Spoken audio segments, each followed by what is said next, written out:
नमस्कार दोस्तों, तारा क्लासेस के यूट्यूब चैनल पे मैं आपका स्वागत करता हूं। वही देखा होगा हमने, आज के चैनल है अपना नया चैनल है। इस चैनल के ऊपर आपको 3 सब्जेक्ट पढ़ाए जाएंगे। पहला जो रहेगा वो साइंस रहेगा, दूसरा जो रहेगा वो जीके रहेगा और तीसरा जो रहेगा वो मैथमेटिक्स रहेगा। मैं योगेश ग्रामीण आज आपको साइंस के इंट्रोडक्शन के बारे में बता के चैप्टर अपना चालू करेंगे। देखो, साइंस की बात करें तो साइंस जो है ना वो एक लैटिन भाषा के शब्द साइंसिया से बना हुआ है। किससे बना हुआ है? साइंसिया से बना हुआ है, जिसका जो अर्थ होता है वो होता है टू नो। टू नो का मतलब होता है जानना। क्या होता है? जानना होता है। भाई देखो, थ्योरी तो मैं बिल्कुल करवाऊंगा नहीं। मैं आपको जो क्वेश्चन बन रहे हैं टॉपिक के अंदर वो मैं आपको बोर्ड पे करवाऊंगा। अब सुनो, साइंस की बात करें तो साइंस के जनक या पिता की बात करें तो वो कौन है? वो है अरस्तु। कौन है भाई? अरस्तु है। कई बार क्या है कि अरस्तु नाम नहीं आके और एक नाम आ जाता है एरिस्टोटल। कौन सा टोटल है? एरिस्टोटल। तो ये नाम भी आ जाता है तो भी कोई दिक्कत नहीं है, दोनों एक ही नाम है। एरिस्टोटल आए चाहे अरस्तु आए, ठीक है। उसके बाद देखो, कंपटीशन की दृष्टि से बात करूं मैं साइंस की, तो साइंस को अपन 3 भागों में पढ़ते हैं। कितने भागों में पढ़ते हैं भाई? 3 भागों में पढ़ते हैं। पहला जो रहेगा अपना वो रहेगा अपना रसायन विज्ञान रहेगा। दूसरा जो रहेगा वो रहेगा अपना भौतिक विज्ञान और तीसरा जो रहेगा वो रहेगा जीव विज्ञान। कौन सी विज्ञान है? जीव विज्ञान। अब देखो क्या होता है कि कंपटीशन की दृष्टि से पढ़ें तो रसायन विज्ञान यानी केमिस्ट्री की बात करें, भौतिक विज्ञान यानी फिजिक्स की बात करें, जीव विज्ञान यानी बायोलॉजी की बात करें। अब देखो कि रसायन विज्ञान की बात करें तो 13 से 14 चैप्टर आपको इसके अंदर मिलते हैं, वो भी बहुत अच्छे से करवाऊंगा। भौतिक जो विज्ञान है उसके 15 से लेकर 16 चैप्टर रहेंगे आपकी, वो भी आपको मैं करवाऊंगा। और जो जीव विज्ञान है उसमें 22 से 23 टॉपिक जो हैं वो दे रखे हैं आपके, वो मैं आपको करवाऊंगा। इसी यूट्यूब चैनल के माध्यम से जो मेरी साइंस है वो 0 से लेकर और जो एंड होता है वहां तक करवाऊंगा। जितना भाई हो सके उतना मैं करवाने की कोशिश करूंगा। क्या होता है कि एग्जाम में आने वाले, जहां तक मेरा एक्सपीरियंस है वहां तक आज तक तो क्वेश्चन कोई बाहर गया नहीं है, बाकी आपकी किस्मत है ना। तो देखो, 0 से एंड की ओर अपन स्टार्ट करेंगे। मैं आज इन तीनों के बारे में पहले इंट्रोडक्शन देता हूं आपको कि ये चीजें हैं क्या, इसका जनक कौन है, इसको बनाया किसने, इसके अंदर क्या क्या चीजें आती हैं, किस किस का अध्ययन करते हैं, वो सारी जो चर्चा है वो करूंगा। आप एक बार इसका स्क्रीनशॉट ले सकते हैं, उसके बाद आगे चर्चा करते हैं।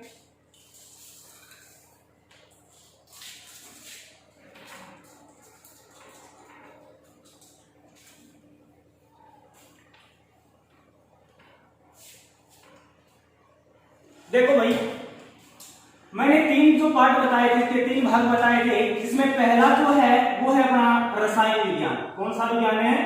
रसायन विज्ञान। देखो, रसायन विज्ञान की बात करें तो केमिस्ट्री। अब सुनो कि जो केमिस्ट्री की बात करें तो विज्ञान की वह शाखा, किसकी शाखा? विज्ञान की वह शाखा जिसके अंदर अपन रसायनों का अध्ययन करते हैं। किसका अध्ययन करते हैं भाई? रसायनों का अध्ययन करते हैं। क्या कहलाती है?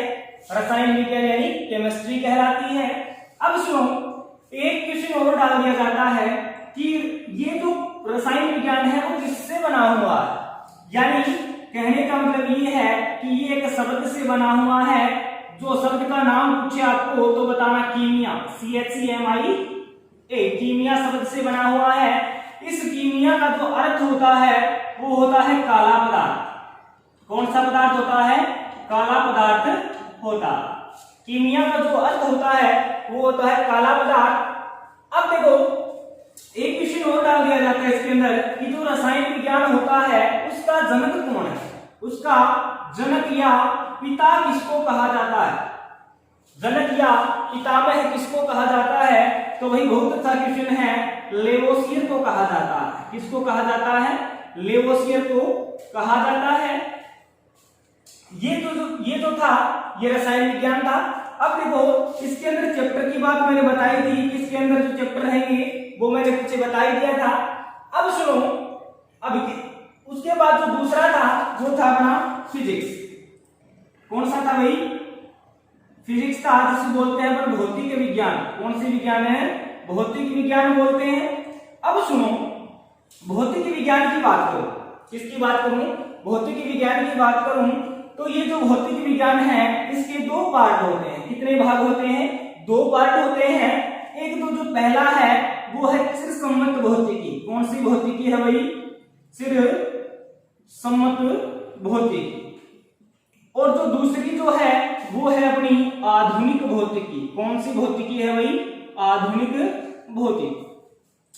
देखो चिर सम्मित भौतिकी की बात करें भाई, किसकी बात करें, चिर सम्मित भौतिकी की बात करें तो इसे कहा जाता है पुरानी भौतिकी। कौन सी भौतिकी कहा जाता है, पुरानी भौतिकी कहा जाता है। और जो दूसरी है आधुनिक भौतिकी, इसे बोलते हैं अपन नई भौतिकी कहा जाता है। क्या कहा जाता है, नई भौतिकी कहा जाता है।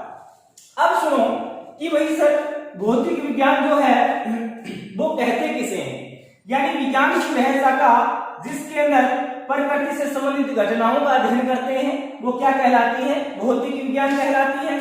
अब देखो ये जो फिजिक्स है ये एक फ्यूजिस शब्द से बना है। फ्यूजिस किससे बना है, फ्यूजिस शब्द से बना है। इस फ्यूजिस का जो अर्थ होता है, इसका जो अर्थ होता है वो होता है प्रकृति, यानी प्रकृति से संबंधित घटनाओं का जो अध्ययन जिस विज्ञान की शाखा में करते हैं वो क्या कहलाती है, भौतिक विज्ञान यानी फिजिक्स कहलाती है। उसके बाद देखो जो क्वेश्चन बन रहा है, चिर सम्मित भौतिकी बोले तो पुरानी भौतिकी, आधुनिक भौतिकी बोले तो नई भौतिकी। ये क्वेश्चन और डाल दिया जाता है कि ये जो पुरानी भौतिकी है ना इसका जनक या पिता किसे कहा जाता है। तो देखो पुरानी जो भौतिकी है, पुरानी भौतिकी, इस पुरानी भौतिकी का जनक किसे कहा जाता है भाई, न्यूटन को कहा जाता है। किसको कहा जाता है, न्यूटन को कहा जाता है। यानी जो पुरानी भौतिकी है ना उसका जो जनक या पिता है उसको किसको कहा जाता है, न्यूटन को कहा जाता है। और ये जो आधुनिक भौतिकी है, आधुनिक भौतिकी जो है इसका जनक है वो किसको कहा जाता है भाई, वो आइंस्टीन को कहा जाता है। किसको कहा जाता है, आइंस्टीन। कौन सा टीन है, आइंस्टीन को कहा जाता है। किसको कहा जाता है, आइंस्टीन को कहा जाता है। ये जो चर्चा थी ये अपनी फिजिक्स की चर्चा थी। उसके बाद तीसरा जो पार्ट था अपना वो था अपना कौन सा, बायोलॉजी। कौन सा था, बायोलॉजी था। देखो आगे चर्चा करते हैं, कोई टेंशन नहीं है, क्वेश्चन बाहर में जाने नहीं दूंगा, बस जो करवाया जाए उसके आप नोट्स बनाते रहिएगा। तो देखो गौर फरमाइएगा जरा, तीसरा जो पार्ट है वो है अपना बायोलॉजी। कौन सी लॉजी, बायोलॉजी, जिसे बोलते हैं अपन कौन सा विज्ञान है, जीव विज्ञान कहा जाता है। किस कौन सा विज्ञान कहा जाता है, जीव विज्ञान कहा जाता है। अब सुनोगा कि जो बायोलॉजी है ना ये बायोलॉजी दो शब्द से मिलकर बना होता है। कितने शब्दों से मिलकर बना होता है, दो शब्दों से मिलकर बना होता है। जो पहला है वो है बायोस। कौन सा है, बायोस है। और दूसरा जो है वो है लोगोस। कौन सा है, बायोस और प्लस लोगोस, दोनों से मिलकर कौन बना होता है, बायोलॉजी बना होता है। अब देखो बायोस की बात करूं तो इसका अर्थ जो होता है वो होता है सजीव। क्या होता है भाई, सजीव होता है। और लोगोस का अर्थ जो है वो है अध्ययन करना। क्या करना, अध्ययन करना। ठीक है क्या। अब देखो यानी विज्ञान की वह शाखा जिसके अंदर अपन का अध्ययन करते हैं, कौन सी कहलाती है? बायोलॉजी कहलाती है। अब ये क्वेश्चन ये और डाल दिया जाता है कि भाई जो बायोलॉजी है उसका जो जनक है या पिता जो है वो किसको कहा जाता है? बायोलॉजी का जनक है वो किसे कहा जाता है? तो बताओगे अरस्तु को कहा जाता है। किसको कहा जाता है भाई? अरस्तु को कहा जाता है। अब देखो अरस्तु हो चाहे एरिस्टोटल हो, दोनों के नाम तो एक ही है, कोई दिक्कत नहीं है। बायो का जनक पूछे तो कौन बताओगे? अरस्तु बताओगे। अब सुनोगा कि भाई ये जो बायोलॉजी है ना, ये जो बायोलॉजी है इसके अंदर अपने दो चीजें पढ़ते हैं, दो पार्ट इसके अलग डिवाइड हो जाते हैं। एक तो होता है बॉटनी और दूसरा जो है वो है जूलॉजी। एक तो है बॉटनी और दूसरा कौन सा है? जूलॉजी है। ठीक है, ये जो है बॉटनी इसको बोलते हैं वनस्पति विज्ञान। कौन सी विज्ञान है? वनस्पति विज्ञान कहा जाता है। और ये जूलॉजी जो है ये है भाई जंतु विज्ञान। कौन सी विज्ञान है? जंतु विज्ञान। ठीक है क्या? इतनी बात कंप्लीट? कोई डाउट, कोई संकट, कोई परेशानी, कोई दुविधा? चलो वनस्पति विज्ञान है, ये कौन सी है? जंतु विज्ञान है। अब सुनोगा कि इनके अंदर भी क्वेश्चन डाल दिया जाता है कि भाई जो बॉटनी होता है उसका पिता किसे कहा जाता है या जनक किसे कहा जाता है बॉटनी का? तो किसे कहा जाता है भाई? थियोफ्रास्टस को कहा जाता है। किसको कहा जाता है? थियोफ्रेस्टस को कहा जाता है। किसको कहा जाता है? थियोफ्रेस्टस को कहा जाता है। और जो जूलॉजी है, ये जो जूलॉजी है जंतु विज्ञान, इसका जनक जो है, इसका जनक या जो पिता है वो किसको कहा जाता है भाई? वो अरस्तु को कहा जाता है। किसको कहा जाता है? अरस्तु को कहा जाता है। यानी कहने का मतलब यूं है कि जूलॉजी और बॉटनी की जो जूलॉजी और जो बायोलॉजी के जनक है ना वो दोनों एक ही हैं। वो कौन है? अरस्तु है। बॉटनी का जनक कौन है? थियोफ्रेस्टस है। ठीक है, उसके बाद देखो कि क्या होता है कि जो बॉटनी है ना, बॉटनी और प्लस में ये कौन सी है? जूलॉजी है। ये दोनों मिलकर आगे भी एक विज्ञान बनाती हैं, वो होती है माइक्रोबायोलॉजी। कौन सी बायोलॉजी? माइक्रोबायोलॉजी। माइक्रो का मतलब होता है सूक्ष्म, यानी ये होती है सूक्ष्म विज्ञान। कौन सी विज्ञान है? सूक्ष्म विज्ञान कहा जाता है। यानी ये दोनों से मिलकर कौन सी बायोलॉजी बननी है? माइक्रोबायोलॉजी। ठीक है, अब देखो ये क्वेश्चन भी डाल दिया जाता है कि जो माइक्रोबायोलॉजी है उसका जो जनक है या जो पिता है वो किसे कहा जाता है? तो किसको बताओगे भाई? ल्यूवेनहोक को कहा जाता है। किसको कहा जाता है? ल्यूवेनहोक को कहा जाता है। यानी माइक्रोबायोलॉजी के जनक कौन है? ल्यूवेनहोक है। बॉटनी का ये है और जूलॉजी का ये। अब देखो ये तो था अपना थोड़ा सा क्या था? इंट्रोडक्शन था। जैसे जैसे चैप्टर आएंगे वैसे वैसे उनके जनक बताता रहूंगा, कोई दिक्कत है नहीं। अब जो है अपना बायोलॉजी का एक चैप्टर स्टार्ट कर रहा हूं, वो चैप्टर इस प्रकार रहेगा। पहले आप इसका स्क्रीनशॉट ले सकते हैं, उसके बाद अपन चर्चा करते हैं टॉपिक के बारे में।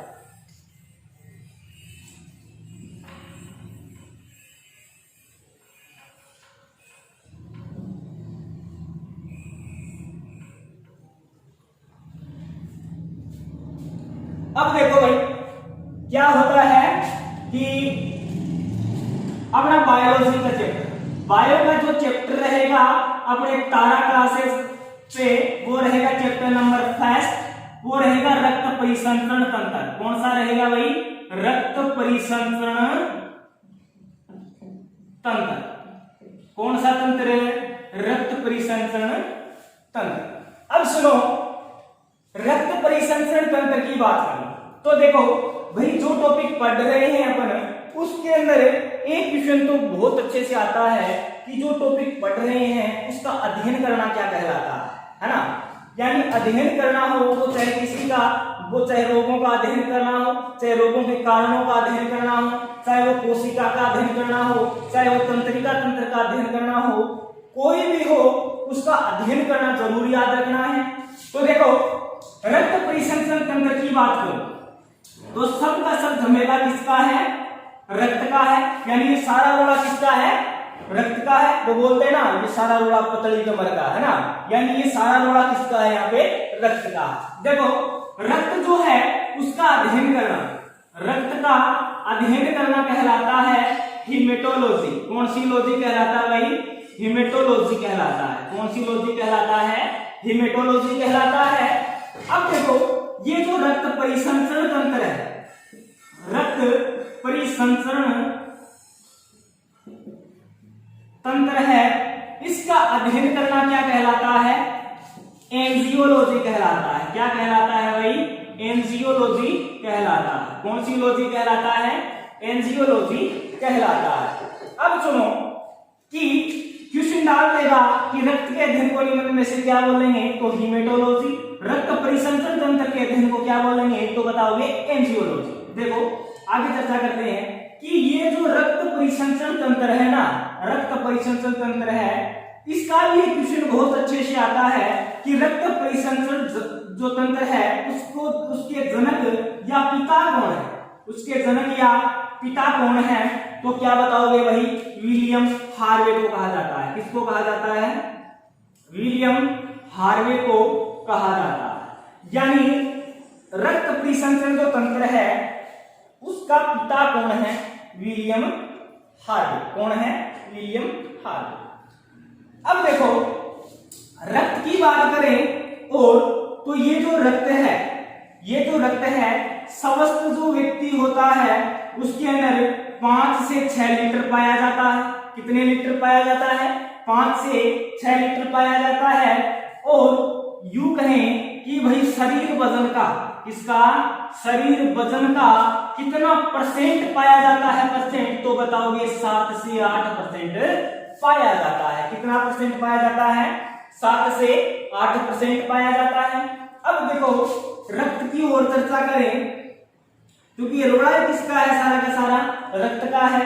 रक्त की ओर बात करें तो रक्त का जो कार्य होता है, रक्त का जो कार्य होता है वो जो उत्तक होते हैं ना, उत्तक, ये जो उत्तक होते हैं उत्तकों को क्या पहुंचाना? O2 पहुंचाने का कार्य करता है। किसका कार्य करता है? यानी जो उत्तक होते हैं, कोशिकाओं को समूह है, क्या कहलाता है? उत्तक कहलाता है। और इन कोशिकाओं को ऑक्सीजन पहुंचाने का कार्य किसका है भाई? रक्त का है। ठीक है। उसके बाद देखो रक्त की ओर चर्चा करें तो रक्त के अंदर देखो क्या पाई जाती है? रक्त के अंदर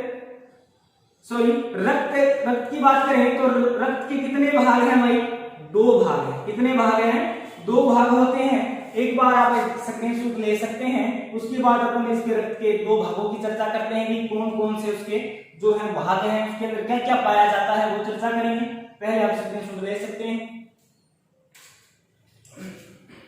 उसके बाद देखो चर्चा करते हैं अपन कि ये जो अपना रुधिर है या जो रक्त है, ये जो रुधिर है इसके 2 भाग होते हैं। एक तो होता है द्रव्य भाग और दूसरा कौन सा होता है भाई? ठोस भाग होता है। कौन सा भाग होता है? एक तो द्रव्य भाग और दूसरा कौन सा होता है? ठोस भाग होता है। ये जो द्रव्य भाग है इसके अंदर आता है प्लाज्मा। कौन सी मां? प्लाज्मा। ठीक है। और ये जो ठोस भाग है इसके अंदर पाई जाती हैं कणिकाएं। क्या पाई जाती हैं भाई? कणिकाएं पाई जाती हैं। क्या पाई जाती हैं? कणिकाएं पाई जाती हैं। ये जो प्लाज्मा है ये अपने कितना परसेंट पाया जाता है भाई? 55% पाया जाता है। कितने परसेंट पाया जाता है? 55%। और ये जो कणिकाएं हैं ये कितने परसेंट पाई जाती हैं? 45% पाई जाती है। और टोटल मिला के कितना हो गया? 100 हो गया। अब देखो ये क्वेश्चन भी बहुत बार पूछा जाता है कि ये जो प्लाज्मा होती है इसके अंदर H2O की बात करें यानी जल की बात करें तो उसकी मात्रा परसेंटेज में कितनी होती है? तो बताओगे 91 से 92% क्या पाया जाता है? इसके अंदर जल पाया जाता है। उसके बाद और 91-92% और उसके बाद 7 या 8% और रह गए। यानी इसके अंदर जो शेष पदार्थ है, इसके अंदर शेष जो पदार्थ होंगे वो चाहे सोडियम हो सकता है, पोटेशियम हो सकता है, चाहे वो क्या हो सकती है? शर्करा हो सकती है, चाहे वो क्या हो सकता है? कार्बोहाइड्रेट या अन्य चीजें भी होती हैं, ये किसके अंदर आती हैं, शेष पदार्थों के अंदर आती हैं। उसके बाद अपन चर्चा करेंगे कि ये जो कणिकाएं हैं, इसके अंदर ये कणिकाएं कितनी पाई जाती हैं। देखो 3 पाई जाती हैं। एक तो होती है आरबीसी। क्या होती है, आरबीसी। आरबीसी बोले तो रेड ब्लड कार्पस, लाल रुधिर कणिकाएं, है ना। दूसरी जो है वो होती है डब्ल्यूबीसी। वैसे पढ़ाऊंगा इसको भी डिटेल से पढ़ाऊंगा, टेंशन नहीं लेने का। अब देखो आरबीसी, डब्ल्यूबीसी और दूसरी जो होती है वो होती है प्लेटलेट्स। कौन सी होती है, प्लेटलेट्स, यानी जिसे हम बोलते हैं बिंबाणु। क्या बोलते हैं, बिंबाणु कहा जाता है। अब देखो हमारा जो रक्त है वो रक्त वाहिनियों में, किसमें, रक्त जो वाहिनियां होती हैं, रक्त वाहिनियों में क्या नहीं होता, जमता नहीं है। क्या नहीं होता, यानी कहने का मतलब है कि हमारा जो शरीर है ना, उसके अंदर क्या पाई जाती है, रक्त यानी बहने के लिए नलिकाएं पाई जाती है, रक्त वाहिनियां पाई जाती हैं। उसके अंदर रक्त जो है वो कभी भी जमता नहीं है। क्यों नहीं जमता, क्योंकि इसके अंदर क्या पाया जाता है, हिपेरिन पदार्थ पाया जाता है। कौन सा पदार्थ पाया जाता है, हिपेरिन पदार्थ पाया जाता है। हिपेरिन पदार्थ के कारण जो है रक्त वो रक्त वाहिनी में नहीं जमता है। ठीक है क्या। उसके बाद देखो, उसके बाद बात करें अपन रक्त की, तो एक अंग से दूसरे अंग तक, एक अंग से दूसरे अंग तक जल का वितरण, एक अंग से दूसरे अंग तक जल का जो वितरण करने वाला, जल का वितरण करना है, कौन करता है भाई, वो भी कौन करता है, रक्त ही करता है। कौन करता है, रक्त करता है। ये जो थी वो रक्त के बारे में थोड़ी सी जो थी अपनी इंट्रोडक्शन था, या फिर बात करें थोड़ी सी रक्त के चैप्टर की बात करें वो था। अब देखो हमारा जो क्वेश्चन आता है वो इनमें से आता है भाई। आरबीसी की बात करें, डब्ल्यूबीसी की बात करें, चाहे वो प्लेटलेट्स की बात करें, इनके तीनों के अंदर से एक क्वेश्चन जरूर से जरूर आता है। देखो कणिकाओं की बात करेंगे, उससे पहले मैं आपको एक बात और बताना चाहता हूं कि ये जो रक्त है ना, इसके अंदर क्या पाई जाती है, प्रोटीन पाई जाती है। क्या पाई जाती है, प्रोटीन पाई जाती है। अब जो प्रोटीन होंगी वो कौन कौन सी होंगी, देखो एक तो है एल्ब्यूमिन। कौन सी मीन है, एल्ब्यूमिन प्रोटीन पाई जाती है। और जो दूसरी रहेगी वो रहेगी अपनी ग्लोब्यूमिन प्रोटीन। कौन सी प्रोटीन रहेगी भाई, ग्लोब्यूमिन। क्या होता है कि एल्ब्यूमिन प्रोटीन की मात्रा पूछ ली जाती है और ग्लोब्यूमिन जो प्रोटीन है उसकी मात्रा पूछ ली जाती है। तो जो एल्ब्यूमिन प्रोटीन है ये हमारे शरीर के अंदर 4 से 5% यानी रक्त के अंदर क्या पाई जाती है, प्रोटीन एल्ब्यूमिन। दूसरी कौन सी होती है, ग्लोब्यूमिन। अब एल्ब्यूमिन कितने परसेंट, 4 से 5%, 4.5% पाई जाती है। और ग्लोब्यूमिन जो है वो है भाई 2.5% पाई जाती है। कितनी परसेंट पाई जाती है भाई, 2.5% पाई जाती है। अब देखो, अब हम चर्चा जो करेंगे वो किसकी करेंगे, कणिकाओं की चर्चा करेंगे। आप एक बार इसका स्क्रीनशॉट ले सकते हैं, उसके बाद हम आगे चर्चा करते हैं।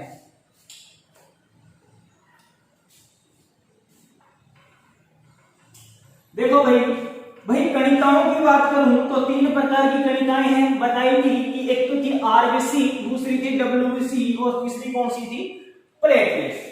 कणिकाओं की चर्चा करूंगा और इसके अंदर कणिकाओं में से एक क्वेश्चन जरूर आता है, वो आरबीसी है पहली, दूसरी जो है वो है डब्ल्यूबीसी और तीसरी कौन सी है, प्लेटलेट्स। कौन सी है, प्लेटलेट्स है।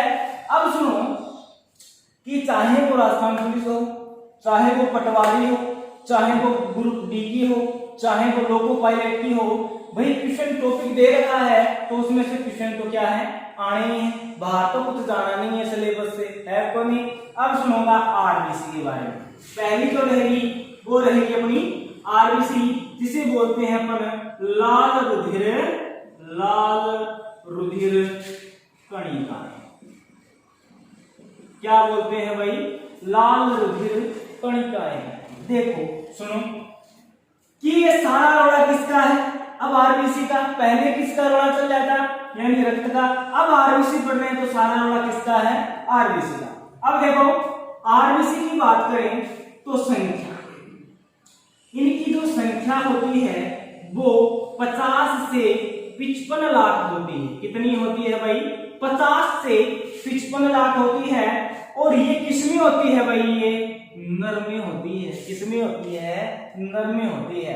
अब 50 से 55 लाख इनकी संख्या नर में है, तो आपको पता है कि हीमोग्लोबिन, कौन सी? हीमोग्लोबिन जो है उसकी मात्रा कितनी होगी? वो होगी 15 से 17 यूनिट पाई जाती है नर के अंदर हीमोग्लोबिन की मात्रा। अब सुनो कि उससे पहले एक और बात बता देता हूं कि रक्त जो होता है ना, उसके अंदर एक धातु पाई जाती है। क्या पाई जाती है? धातु पाई जाती है जिसका नाम है आयरन धातु। कौन सी धातु? आयरन धातु पाई जाती है। और ये जो आयरन धातु है ये निर्माण करती है कि क्या करती है? ये निर्माण करती है कि भाई किसका करती है निर्माण? तो बताओगे अपन किसका करती है?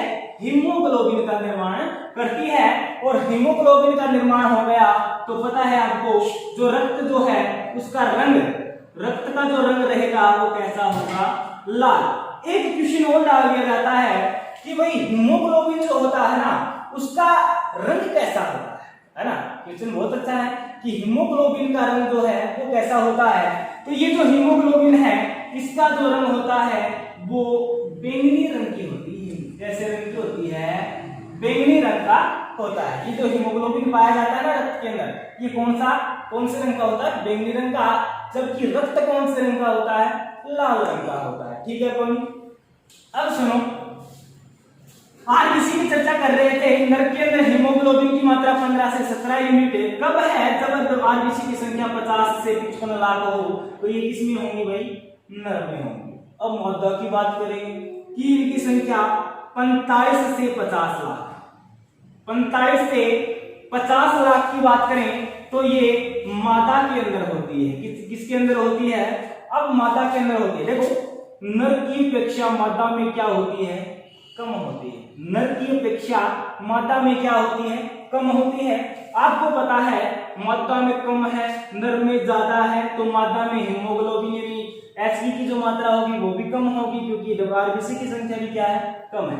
तो इसके अंदर मादा के अंदर एचबी जो है हीमोग्लोबिन की मात्रा वो 13 से 15 यूनिट रहती है। कितने यूनिट रहती है? 13 से 15 यूनिट रहती है। ठीक है? उसके बाद देखो ये जो आरबीसी रहेगी, ये आरबीसी इसका निर्माण कहां पे होगा?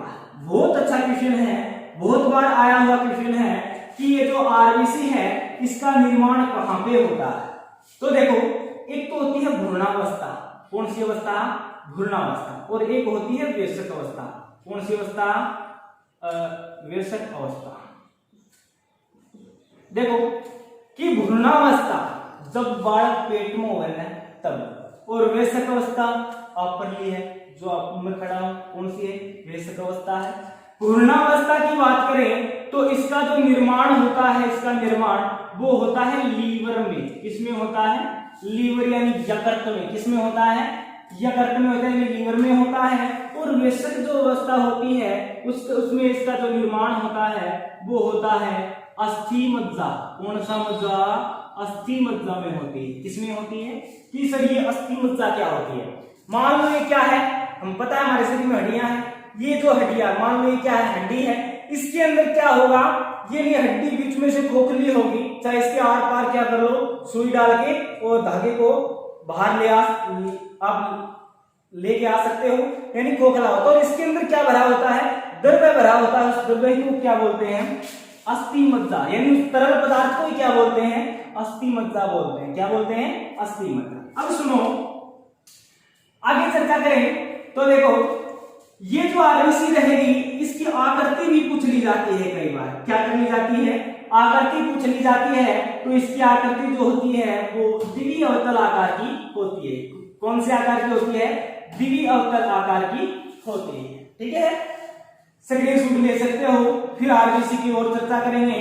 भाई कोई भी कोचिंग हो उसके अंदर आप आरबीसी के बारे में इतना कुछ डिटेल बताऊंगा कि और कोचिंग की तुलना में हमारा जो यूट्यूब चैनल है वो कुछ ना कुछ ज्यादा ही बताएगा। आपको चेक कर लेना, चाहे किसी के साथ भी किसी वीडियो के साथ कंपैरिजन कर लीजिएगा। एक बार स्क्रीनशॉट लो फिर और चर्चा करते हैं आगे। उसके बाद देखो आरबीसी की ओर चर्चा करते हैं। किसकी चर्चा करते हैं? आरबीसी की लाल रुधिर कणिकाओं की चर्चा और करते हैं। तो देखो ये जो आरबीसी है ना, ये जो स्तनधारी होते हैं, कौन से धारी होते हैं? स्तनधारी जो होते हैं, स्तनधारी जो है स्तनधारी, उनकी आरबीसी जो है उनके अंदर क्या नहीं पाया जाता? केंद्रक नहीं पाया जाता। क्या नहीं पाया जाता? स्तनधारियों की आरबीसी में केंद्रक नहीं पाया जाता है, ठीक है। लेकिन अपवाद समरूप नहीं पाया जाता और फिर भी पाया जाता है। अपवाद हो गए, अब नहीं पाया जा रहा है स्तनधारियों की आरबीसी में, और जब अपवाद हो तो अपवाद ही तो है एक किस्म का, है ना। यानी अपवाद के रूप पे ऊंट व लामा, ऊंट व लामा, इनकी आरबीसी के अंदर क्या पाया जाता है? केंद्रक पाया जाता है, ठीक है।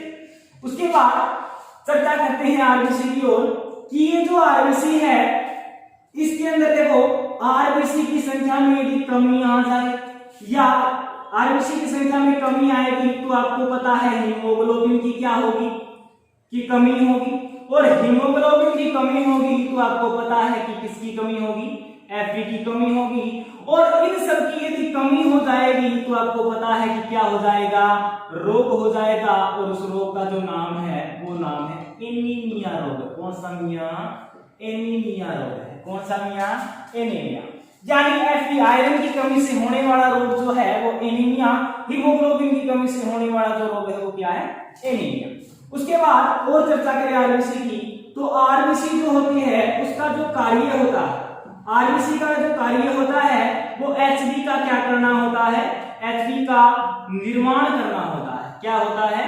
एचबी का निर्माण करना, यानी हीमोग्लोबिन का निर्माण करना ही क्या है? इसका कार्य है, इसका आरबीसी का।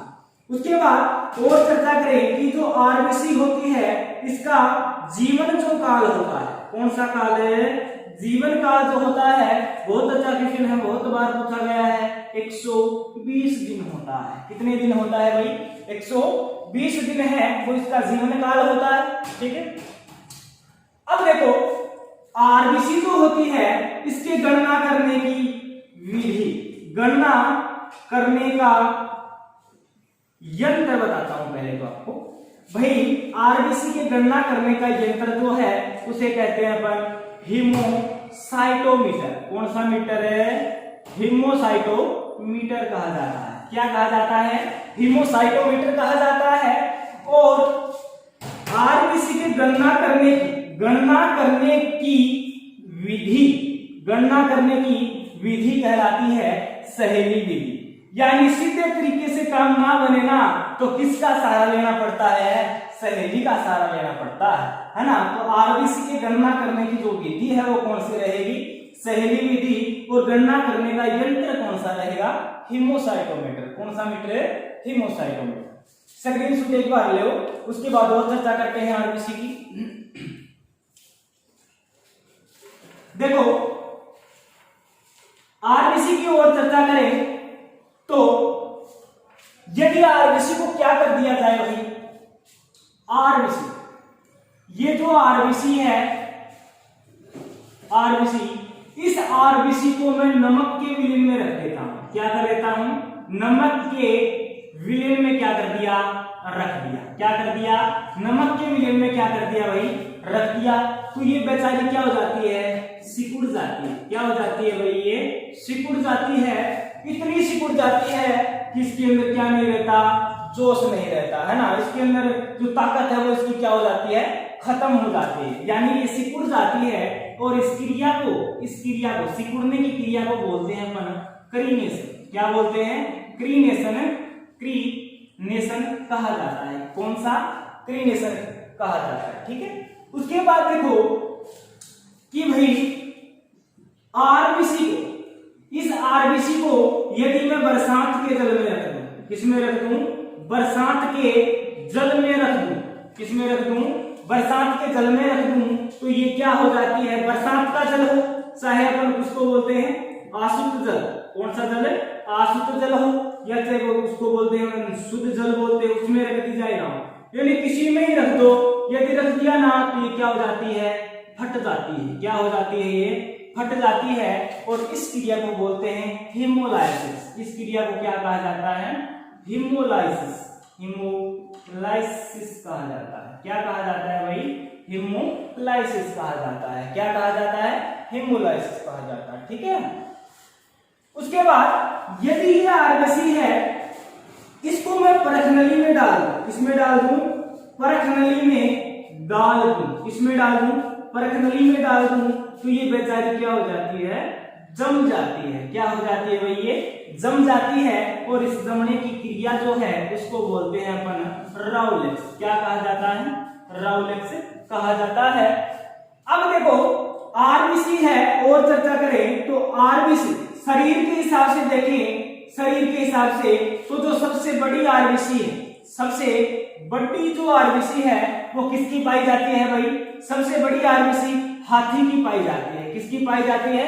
हाथी की। और सबसे छोटी जो है वो कस्तूरी मृग की। किसकी पाई जाती है? कस्तूरी मृग। मृग मतलब हिरण है ना? कस्तूरी मृग की पाई जाती है। ठीक है। उसके बाद देखो पहाड़ों पर रहने वाले लोग, यानी जो व्यक्ति पहाड़ों पर रहते हैं, जो लोग जो हैं वो पहाड़ों पर रहते हैं ना, पहाड़ों पर, तो उनकी आरबीसी में क्या आ जाती है? कमी आ जाती है। क्या आ जाती है? कमी आ जाती है। और इस क्रिया को क्या बोलते हैं अपन? इस क्रिया को क्या बोलते हैं भाई? पॉलीसिस्टीमिया कहा जाता है। क्या कहा जाता है? पॉली, यानी आरबीसी की कमी हो जाएगी पहाड़ों पर, इसे बोलते हैं पॉलीसिस्टीमिया। क्या कहा जाता है? पॉलीसिस्टीमिया कहा जाता है। ठीक है। देखो आरबीसी के बारे में चर्चा कर ली थी, रक्त के बारे में चर्चा कर ली थी, आगे डब्ल्यूबीसी रह गई और अपनी प्लेटलेट्स रह गई और रक्त स्कंदन है, रक्त समूह है। अभी जो चैप्टर है अभी तो स्टार्ट किया है, एंड है इसका, ये 1 या 2 दिन लगेंगे इसके अंदर, तो ये 2 या 3 पार्ट बनेंगे इसके, तो वो उसके हिसाब से मैं करवा दूंगा। यदि अपनी क्लास पसंद आई हो तो लाइक और शेयर जरूर कीजिएगा। इसी के YouTube के माध्यम से आपको जीके की क्लास एकदम बेस्ट तरीके से दी जाएगी और मैथमेटिक्स की क्लास जो है वो भी दी जाएगी। और जो इंडिया जीके के जो क्वेश्चन है, जो टॉपिक है, जो कहानी के तौर पे जो फनी तरीके से जो टॉपिक है वो मैं आपको जीके के मैं पढ़ाऊंगा। एक बार जरूर लेके देखिएगा जीके की क्लास भी मेरी, देखना आपको जो फनी तरीके से, चाहे वो बौद्ध धर्म हो चाहे वो जैन धर्म हो, यानी ये 7 या 8 टॉपिक जो है फनी तौर पे वो मैं आपको जीके के हैं वो मैं करवाऊंगा।